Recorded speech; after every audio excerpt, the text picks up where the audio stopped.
I tried. Hello and welcome once again to Wandering Monster, the Monster Manual of Podcast. I am John Baltisberger, I am Charles R. Bernard. and look, we're talking about cats today. We'll It's just true. come out and say it. But before I look,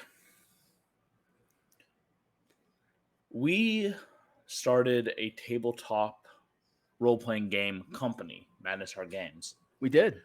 We started a tabletop role-playing game monster podcast. This That we one, did. Wandering Monster.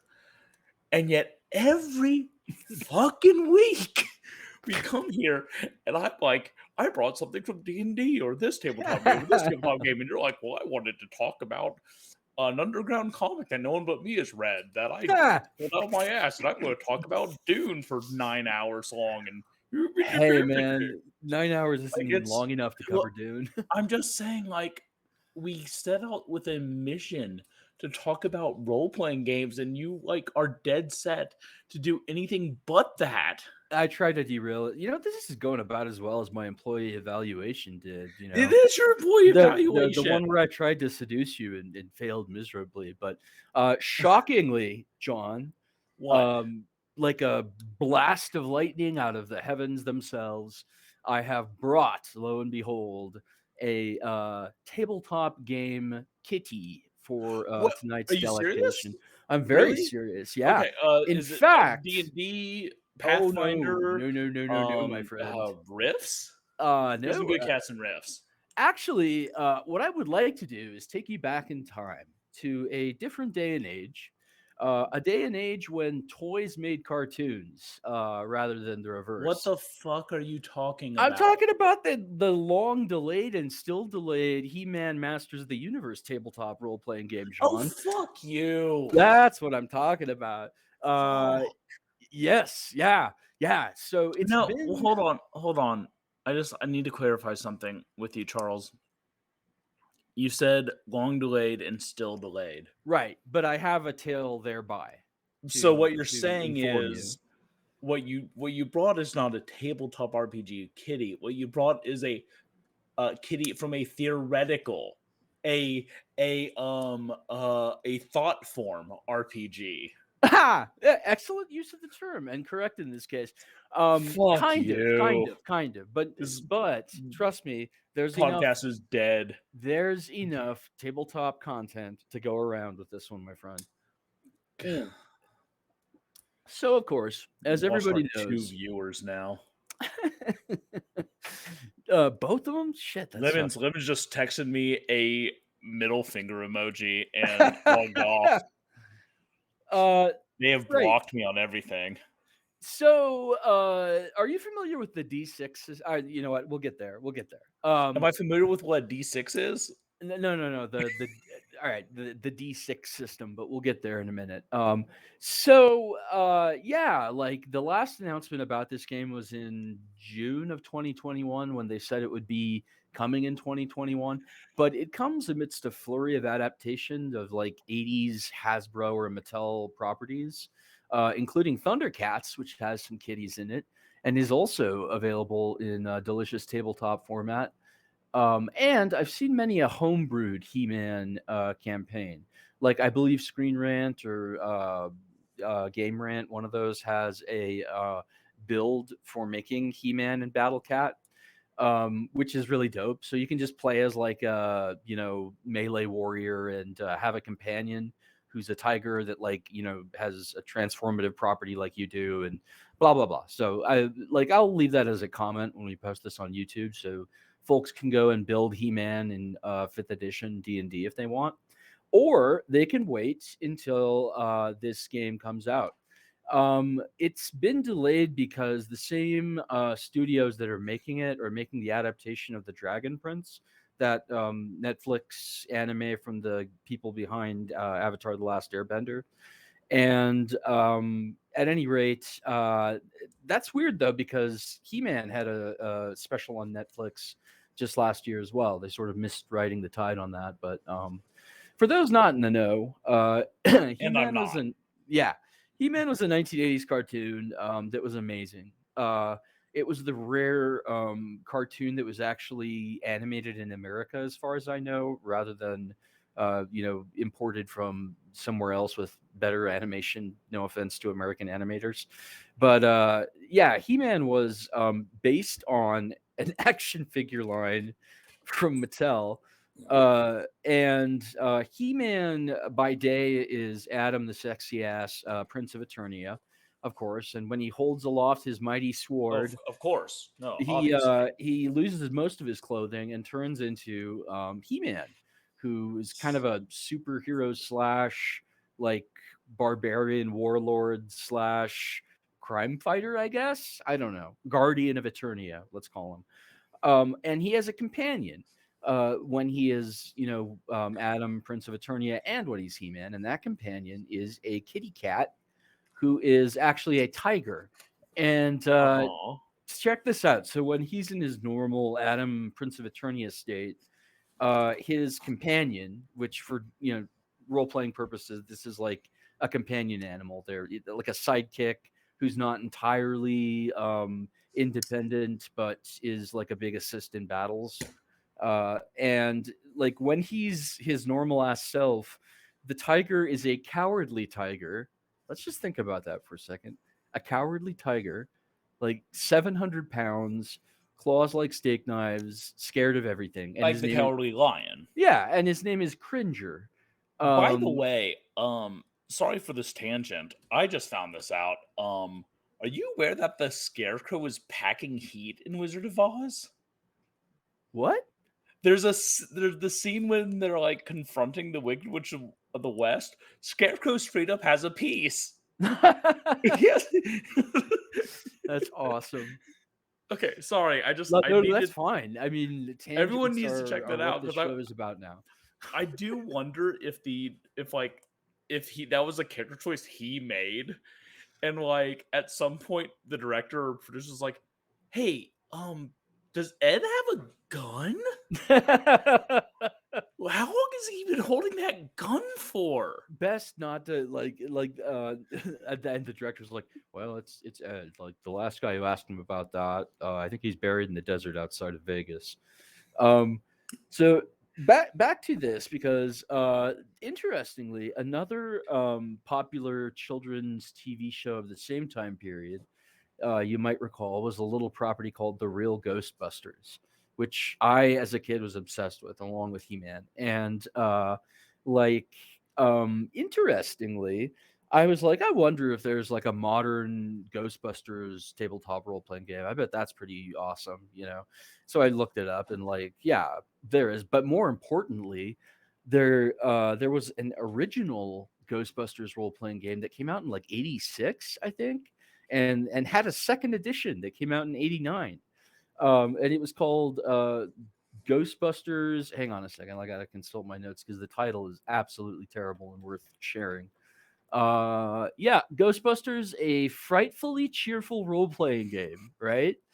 So, the guys who worked on this went on to like do hugely successful other projects, most of them. One guy, his Wikipedia entry just says that he's dead and he used to be a shaman. But I the mean, that's pretty good. yeah, yeah. But the other That's a pretty guys good like Wikipedia entry, actually. yeah, yeah, yeah. The other guys like went on and worked at like Chaosium and have gone on to video games and stuff. And most importantly, this was the like an early title from West End Games in the '80s, and this was the role playing game where they built the D6 system, which powered Okay. like yeah. So like this was the first time that D6 was ever used was in the Ghostbusters role playing game. Which I think is just like an awesome little fact to have. Because West End started out with what they called cinematic RPGs, which are like Yeah, yeah, movie yeah. properties that, yeah, yeah. But yeah, I thought that was pretty cool. And it's a comedy role playing game. Like it's Yeah, of like course. less combat oriented and more of just like a good time. But yeah, I'm looking forward to this. This hopefully will eventually come out. He-Man tabletop role playing game. I'll have to content myself with playing Lionel from Thundercats for now. Now, look, I gotta jump in there and just say, like, what would you rather have personally? Your Hmm. Wikipedia entry being like he's dead, was once a shaman. Or like Kanye West's Wikipedia page, which sure has tons of like awards and success, but also has once said that slavery is a choice.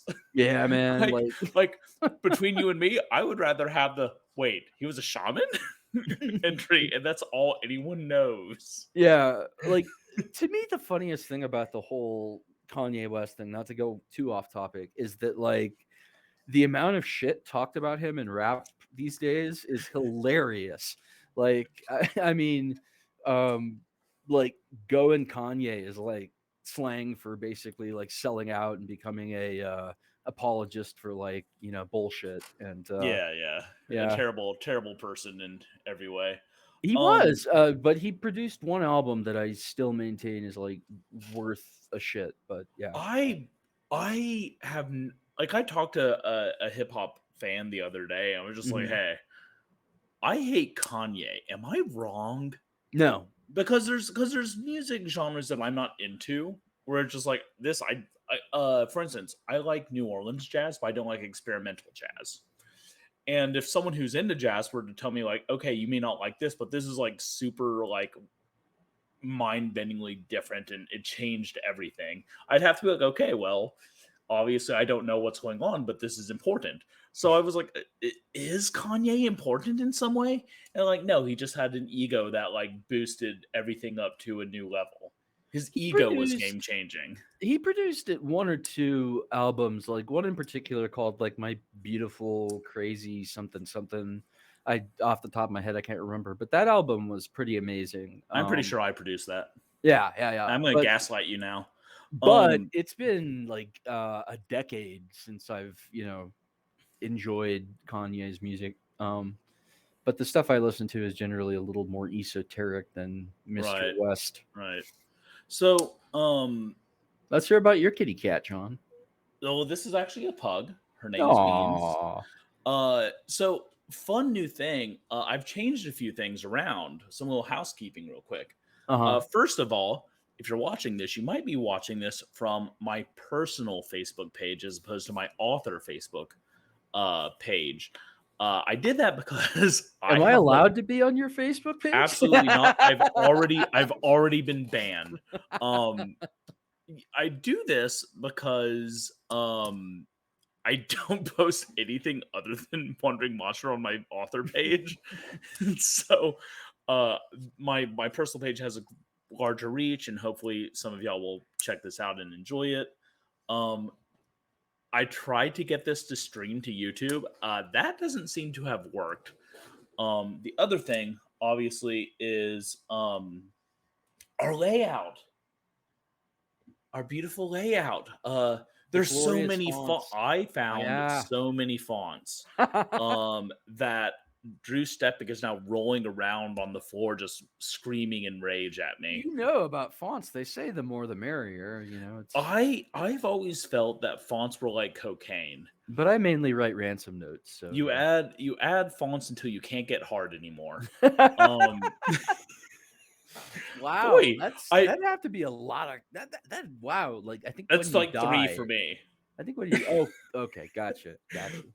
I'm glad I put this on my personal Facebook page where my rabbi can find it. That was a cool move on my part. By the way, I totally forgot all about Hebrew school today. I'm sorry. Aziz will be there next week. But there's other stuff. There's other stuff. I tried to make our socials beneath me look more legible. Different colors, Mhm. simplified font. Space it so you can see exactly where to find us as a company and podcast, me as an author, Charles as an author, and then instead of having a big list of like words on the other side, I just put a picture of the monsties. Specifically Battle Cat, I Yeah. guess is his name. Yeah, looking Um, badass, huh? yeah, I mean is pretty. You know what he looks I'm like to me? what? He looks like the monster you would see in the like poison jungle area of Castlevania. Yes, yeah, yeah, I love his color scheme, it's like it is kinda poisonous, and, Yeah, yeah, yeah, yeah. He looks he's like a real toxic badass. plant. Yeah, Like yeah, he's a Pokemon essentially. yeah. Speaking Um, of, Charles could talk about Dune for 9 hours. You have no I idea how swear to close I fucking came. God. I came so close to bringing, Swear to God, Laser Charles. Tigers from Dune tonight, but I've held off. Yeah. Um, all right, another tangent. The other day, no, I can't go on that tangent. It has not for public information. The Hmm. other day, I was having some stomach distress, and I was like jetting to the bathroom, and my Not phone literally, I hope. dings. Yes, I was like, ha! I was just like running to the bathroom, and my phone dings. And I look at it, and it's Christine Morgan proposing a title for a book she's co-writing with Susan Snyder. And my only response was like, I'm trying not to shit myself right now, and this text is not helping. So that's what y'all have to look forward to. See, my like I have the opposite reaction to big news. I pucker like a motherfucker. So, yeah. Yeah. Um, so so my monster, I wanted to bring a good old fashioned D&D mob for you guys today. Cool. Um, I believe this guy is actually from Hindi folklore. His name is Rakshasa. Sorry, my okay. For all y'all, my camera used to be up here. Now it's over here. I'm trying to get used to where to look.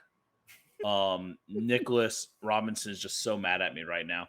I'm Um, gonna buy you like a little action figure to go on top of it or something, so you I know have it'll look. so many illithids sitting around here. I can tape something up there. Yeah, there you go. Um, so the Rakshasa are act. They look like they look like tigers. I think. I say I think because I always forget the big cats. Like which is the big cat um thing. Let me just see. Oh my god, I didn't even see it. Okay, yeah, tigers. They look like humanoid tigers, like were tigers. Hmm. In fact, you might mistake one for a were tiger, except that their hands are backwards. So That like seems ineffective, if your hand looks like this, their hand is like this.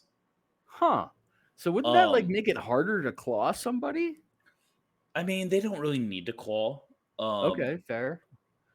So Rakshasa are evil, Hmm. and we've always had that conversation of like, okay, evil races, that's kind of fucked. Um, however, Rakshasa, I'm gonna call them Rakis. Rakis are no that nope can't do that. That sounds too much like I'm calling Iraqi people tiger monsters. Call them chassis. Rakshasa. Cute little Um, chassis. are outsiders. They're like extraplanar individuals. Hmm. They're like things like elder things and Hmm. deep one. They're not from our world. Hmm. And they come here mostly to like colonize and get those good old slaves. Hmm. So yeah, they're fucking evil. Hmm. Um, let me read you something real quick because I just found this out. Their true forms are most commonly humanoids with the heads of tigers, with luxurious hair and fur. It's a great detail. They've got It's not great unusual hair. for Good them to hair. possess the Yeah. heads and features of apes, crocodiles, Huh. or mantises. Because again, they're Whoa, that's a outsiders. So I that's think they diverse. I think they choose what they look like because they're not Okay. from this plane. Right. Um, while high-ranking Rakshasa um, are rumored to have multiple heads. So like Fuck. this is a D&D critter. Yeah, This is like good for D&D. No offense it to is. D&D's bestiary, but The palms of Rakshasa mm, face out from their body. So when their arms are at rest, the finger joints bent back towards grasp. So they grasp backwards. And you huh. say, wouldn't that make it tougher to claw or fight or Yeah. hold things? Yeah. But what we have to think is like, this is how they're born. And it's Yeah. just what they're used to. Like, if our hands bent the opposite way, we would just be used to interacting with the world that way and fighting that way. Right, but there are like ways that are more effective and less effective to perform certain actions. Like there's a reason that dogs, legs are jointed differently than Yeah. ours, and so I don't know. It's just but because they are like you said, extra planar entities Yeah. that can kind of choose their own appearance, I think it might just be like a freaky ass. By the way, inverted or like in some ways strange like limbs, hands, etc. Like Hmm. is really like it really rings my bell as a horror fan. Like when I see that shit, it like I Rings always my get the bell as a most. whore. Yeah, well, yeah. Like it's just I love them I triple get jointed penises. I get the cold chills from something with like wrong joints or like long Yeah, spindly arms, sure. and yeah, No, it's I get great. it. I get it. Yeah. Um, so here's the thing though. I went on a deep dive with these guys today. I can't remember if this was a 4.0 or a 5.0 thing, but someone mentioned like, hey, why is there like r- dangerous rating, their conflict rating at 13? Just judging on their abilities and like the curse. Oh, when they hit you, they give you a curse. They curse you with nightmares And forever. syphilis. Oh, nice. Or Yeah. until you get cured, like I'm not cure sure if that would cursed. be. I've always enjoyed nightmares, but I'm a weirdo, so yeah. Yeah, but like, okay, do you enjoy nightmares where like you just have a good, uh, hurtful fight with someone? Like, no, no. Like, I like I know, like oh man, nightmares where there's a monster and you like it gets your creativity juices flowing and you have a new horror story. But like, I had a nightmare the other day where my dad said something mean to me and then got hit by a car. Like that's not a super fun nightmare. and the most weird thing, like everybody has experienced this, is that you kind of carry those feelings Oh into the yeah. day a little bit. Like I've had dreams where I got in a fight with someone and I woke up pissed at them and like was still pissed at them when I saw them that day and was like, I'm sorry, I had a stupid dream. Desiree I'm woke up yeah. this morning and was like, "Hey, we fought last night in my dream. Let's hug it out." And like, I totally get it. And Yeah. like, oh no, I have to hug my wife for a while. Oh no, Oh yeah. darn. What So a we snuggled and punishment. it was rad. Yeah, Um, there you go. And that's but a good way to get over it. Yeah. yeah, it's fine. But anyway, point is, they were like, "Oh, I don't see why this one's so bad." And then someone like broke down like there's super powerful magic users that are immune to any spell under sixth level. Mhm. They cannot be detected by any magic under sixth level, and Hmm. they can at will disguise self. Nice. So you'll never even know one's there unless they want you to know they're there. Always a beautiful creepy touch. Yeah. They have a spell called that they can use once a day called planar shift, where Mm. they can just nope it out of the like prime material plane or drag someone else out of it against their will. Cool. They can also dominate someone. So what the person says, okay, imagine you have a party of four. You got a cleric, a wizard, a uh, a fighter, and a rogue. Here's what you as a DM do. You immediately plane shift the cleric to hell because you can just do that. They're in hell now, cut off from their deity, cut off from all their powers, and like in hell. Mhm. I like that. Second, second thing you do is you have a good amount of HP. You're a high tier monster, so you tank the one high level spell that a wizard has. If you are still alive at the end of that spell, you dominate the warrior to have him kill the rogue. And if at that point the warrior is still under your control, you have him help you finish off the wizard, who can literally do nothing to hurt you because they've used their big spell. Man, so like this seems like one of those fuck you monsters like that you're always talking about that you throw at players when they've done something to piss you off. such as roll their character wrong.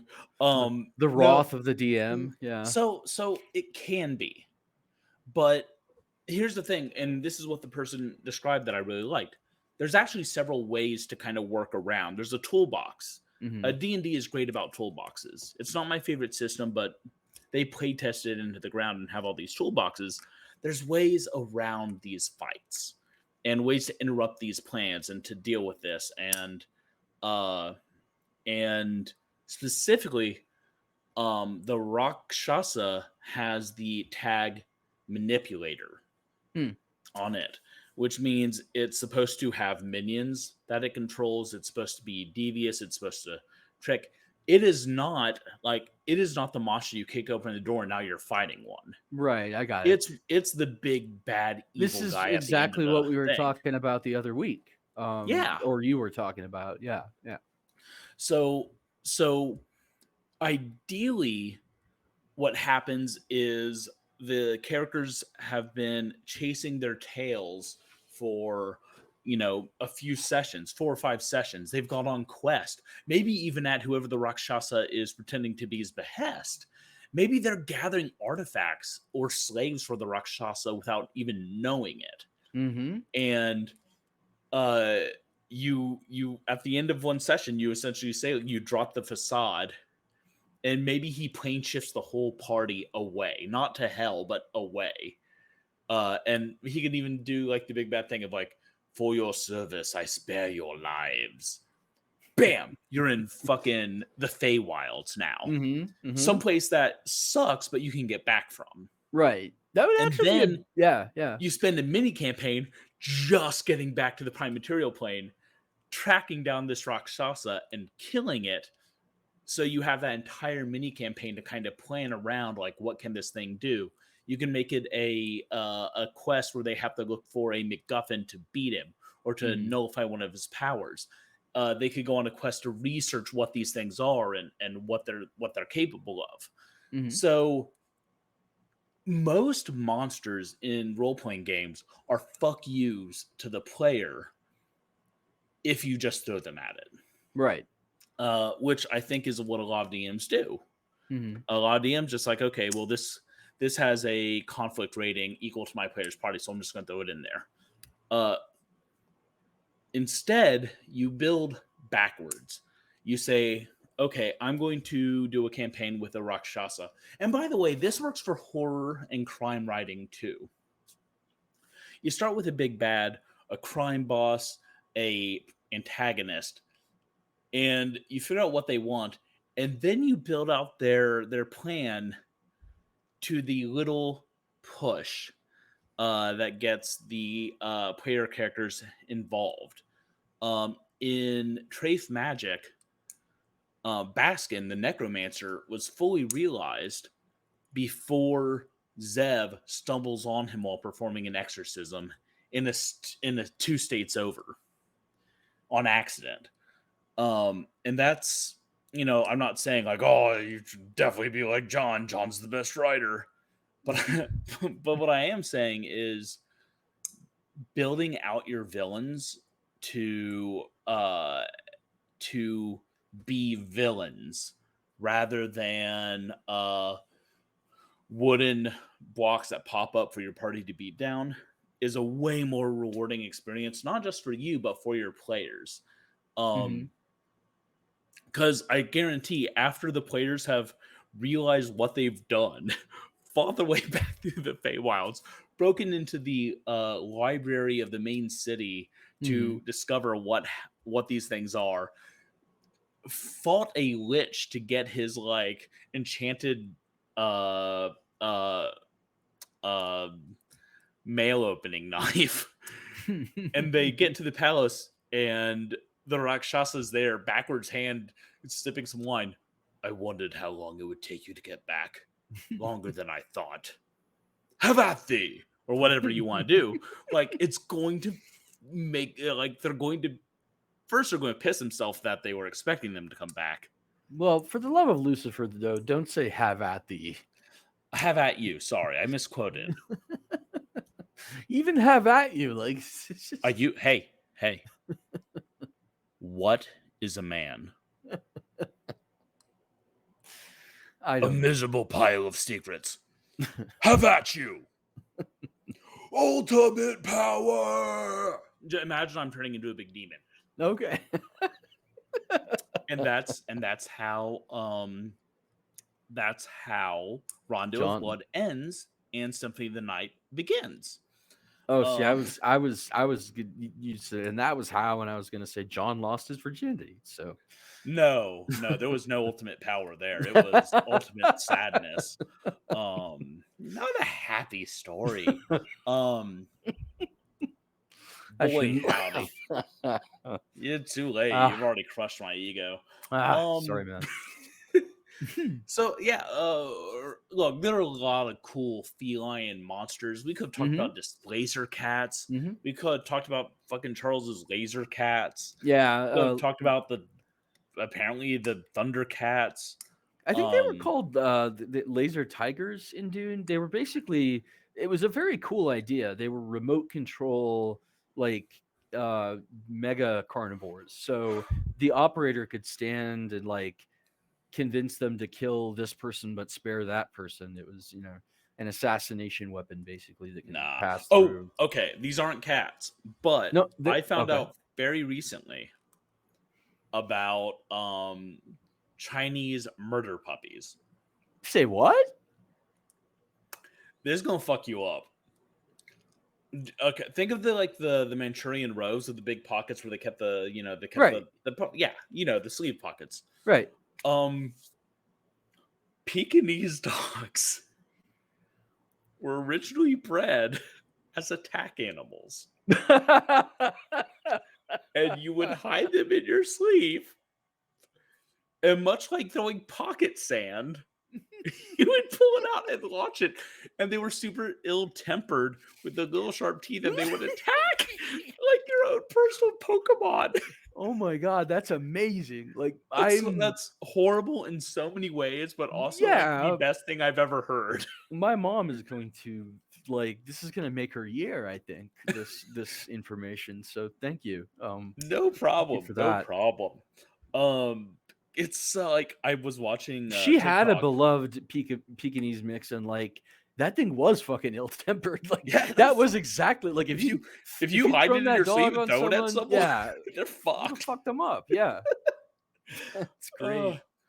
uh, fuck. Okay. Um, I had to like you mentioned like animals and being trained to attack, and I just remembered that just like hmm that image of. I've been watching. Occasionally, I've been watching the Book of Boba Fett, which has has some people experiencing lots of feelings on the social media. Not John. John's fine, but I other people mean, are like fired up. I can Um, understand having strong feelings about the occasional TV show, but it seems like the star communities, both Wars and Trek, are eager to find fault sometimes. I don't I know. agree. I agree with that statement. But anyway, we were watching this, and there's a scene. I won't give too much away. It's not. There's a scene where Boba Fett is offered a lizard, and Boba Fett is trying to be very gracious about it. Like, oh, thank you. It's a lovely lizard. And then the lizard jumps on his face, crawls up his nose, Oh God. and while Boba Fett's like thinking about that, the other character reaches into his pocket and throws sand in Boba Fett's face. And I damn near pissed myself. It was nose lizard, pocket sand. Yeah. Just like, That's well, good shit. not, Yeah. not a very mighty bounty hunter now. He's just straight fucked. Nose lizard would be unpleasant, I gotta say. Nose lizard, like you're imagine nose lizard, and then you're blinded by pocket sand. That'd be It's pretty just like effective at you're not winning the fight. Nope. There's nothing Nope. you can do. There's not a damn thing you can do after nose lizard pocket sand except lay Yeah. down and wait for death. Man, I just I don't want to derail things too much, but I read a I'm talking very about pocket sand. Like yeah, we're there. mild trigger warning for police brutality, but I'm reading this amazing book called The Overstory, a Pulitzer Prize winner, and there's a scene where these environmental protesters, the cops take cotton swabs to put like pepper spray into their eyeballs, And I thought, like, that's fucking horrible and absolutely Mhm. fictional. And I looked it up and it's not. It's not No. fictional. They do that because the pussy fucking cops don't want to get back spray from pepper spray. Like, they don't want to have pepper spray like drift back and accidentally hurt them. I was So, talking to someone the other day, what brave dudes. I was talking to someone the other day about, some anti-Semitism stuff, and, because I have a new book coming out in a few weeks that deals heavily with it, and they said, "Oh, yeah, I remember you talking about that. I thought you made that up for your book."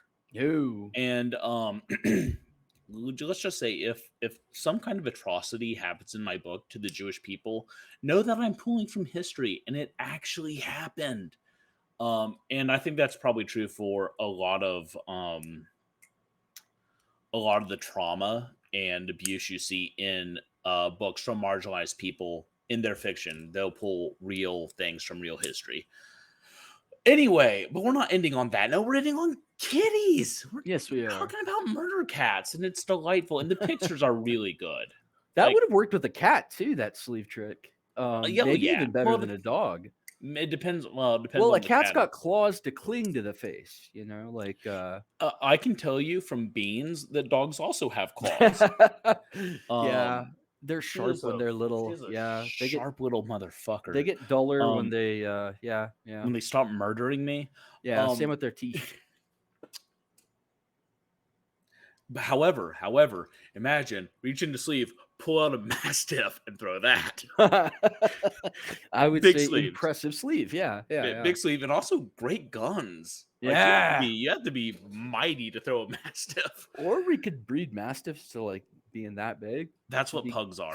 kind of Those adorable. are literally what pugs are. Really? They Yeah. started out like from the same stock as mastiffs? Yeah.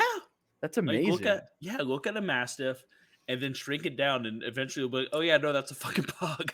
Yeah, compacted a little bit too, I guess, in addition to shrinking. I was thinking like mastiff proportions, only this big, like a horse that's that big. No, no. Uh friends,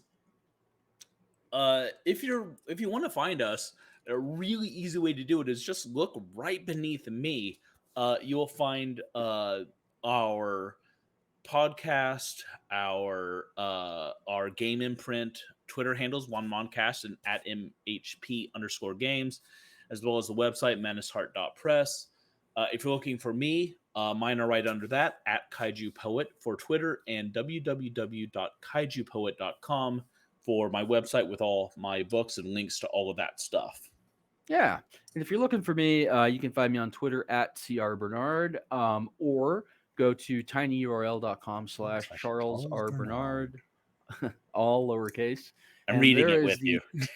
there's the big annotated list of all my stuff that you can get. I have forthcoming a duology from Raventail Press. When I have a release date for that, I'll let you know.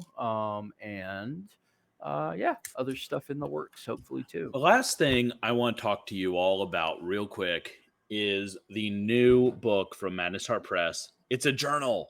This is Boundaries I Didn't Know I Had and Kinks I Didn't Know Existed. A a journal for your horror reading. Yes. Guys, this is my proof copy. It's 100 pages. It has a place for you to write down your TBR, 54 spaces for that. It has space for 54 book reviews. It has flash fiction challenges, a short story prompt. It has pages to draw pictures, pages to write down books that you want to add to your like shopping list, and it has pages for autographs in the back. Really cool book. It's only $10 on Amazon. Getbook.at/bound journal.